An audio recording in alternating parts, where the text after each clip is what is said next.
We pray to Ganeshji to remove obstacles. He is known as the remover of obstacles. And he's known as the God of wisdom and knowledge. There's so many other beautiful symbolic aspects of what different parts of him mean, but I want to stay focused just on these two right now, because for most of the time and for most of us, when we pray for obstacles to be removed, it's some obstacle outside that we think we have. Oh God, please just take care of this person. That person should just stop trying to steal my job. Or, oh God, take care of this problem. Take care of that problem. Take care of this hurdle. And the fact that we have the divine remover of obstacles as the same one who is the God of wisdom, God of knowledge, what it really brings home is that it is wisdom and it is knowledge that removes our obstacles,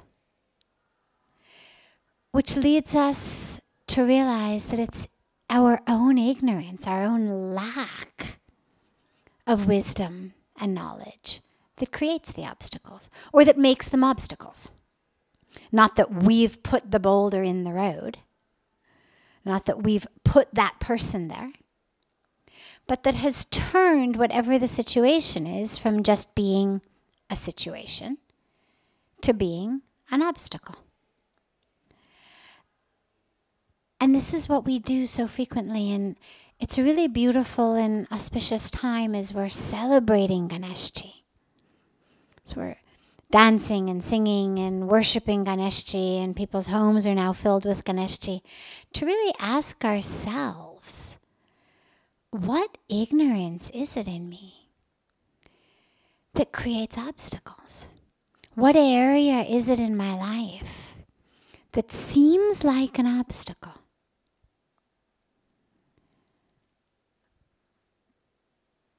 But if I were able to perhaps look at it with wisdom, I would realize it wasn't. I would realize it was just a situation.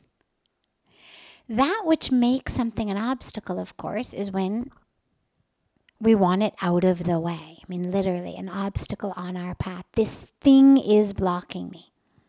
This thing is in the road. Can't go over it, can't go under it, can't go left, can't go right, I'm stuck. So whether it's something in another person, whether it's something in the external situation, to us it has become a block on the path. And what's really important is to ask ourselves, well, if we didn't see it through those eyes, and we were able to look at it with a little bit more wisdom, what might it look like? And of course, the situations are different for all of us. But that which makes something an obstacle usually is our own ego. It's our ego that says, I want it to be this way. It must be this path, right here, right where the boulder is. That's where I want to go. Sure, it's clear this way, it's clear that way, but I don't want to go this way. I don't want to go that way. I want to go this way. I'm supposed to go this way. Where the boulder is. So it's the first piece is it's our ego that's decided this is exactly where I need to go. Where the obstacle is where I need to go. And it's our ego that has made us see it as something that can't be removed. Because a very physical boulder in the road, of course, is going to require strength in our arms. But that's not what most of our obstacles are. Most of the obstacles in our life are stuff in our own mind. And the things even that are outside, the obstacle is how I'm seeing it. And so at this time, it's really beautiful to just pray to Ganeshji for that wisdom, for that knowledge that does remove the obstacles. It's not like, it's not a coincidence, shall we say, that he happens to be the remover of obstacles and also happens to be the Lord of wisdom, of knowledge. It's not that over here he's waving a magic wand to remove your obstacles and this is all separate. No, the remover of obstacles is that wisdom, is that knowledge. And so I wanted just to begin by re-emphasizing that, because it's so easy to feel like this obstacle is here because of my stars, or this obstacle is here and I can't do anything about it and it's sitting in my road and I need someone, Lord Ganesh ideally, to just wave a magic wand and get this thing or this person or this situation or this moment, just move it, change it. And actually that which changes things is how we see it. I was reading a book a couple of days ago about the neuroscience and the quantum physics of the power of our thought and the power of our intentions.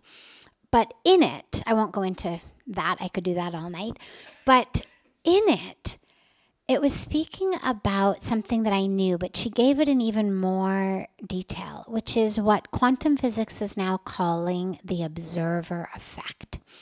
Now, a 30-second history of this. There was a very long period of time in which we were told that things were either particles or waves. So physics was broken down into, it's either a particle or it's a wave.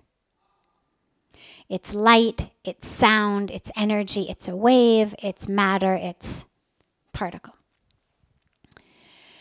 And then we reached a point in which physicists started to realize, well, that's interesting. This thing which used to be a particle seems to have now become a wave, and this thing which used to be a wave now has become a particle. And we went through a period in physics in which they were telling us, well, actually, particles can change into waves, and waves can turn into particles. But now they're at a point, and this is for me what is just so exciting from a spiritual perspective, is that which determines whether something is a particle or a wave has to do with who's looking at it. And this is what they call the observer effect. And they've now gotten to the point of even starting to suggest that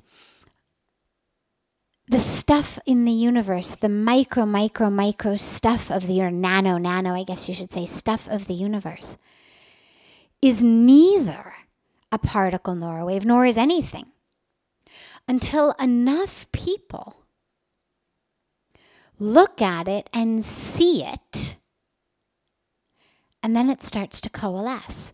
And based on how they see it, what it coalesces into changes. And that's about the extent of my quantum physics knowledge. But just that much is so exciting, because what it makes us realize is, wow,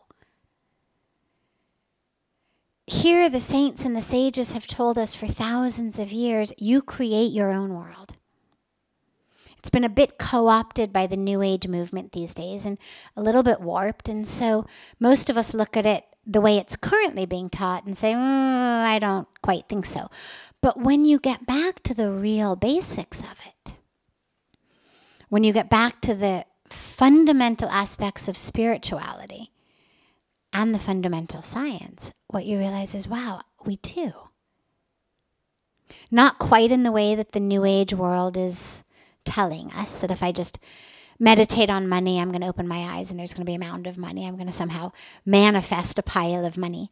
But that actually, that which is going on in our minds, in our thoughts, is actually creating the world around us. From as basic a level as, is it a particle, is it a wave? to how fast and how well leaves are growing, to all of that, which is moving and changing in the natural world. And so we start to recognize and realize the power of the mind. And so if in my mind something is an obstacle, if in my mind something needs to be moved, this is the problem. Well, it's going to become the problem. So when people say it's all in your mind, that's not actually true, because I've actually taken it from my mind and created it. I've now brought it into being as an obstacle. But just as I've done that, so I have the power to see it differently. So I have the power to change that. Anything. I mean, literally, the science is full of stuff, not only the stuff that we would understand, change the person you love who's next to you. Not even just things that are alive, not even just plants and animals, immune system cells, but even mechanics. They did a study where they took a random number generator, a machine, an electrical machine that randomly generates either zeros or ones. Do 100 of them, or do, say, 100,000 of them, because you have to have a big enough sample. Do 100,000 of them.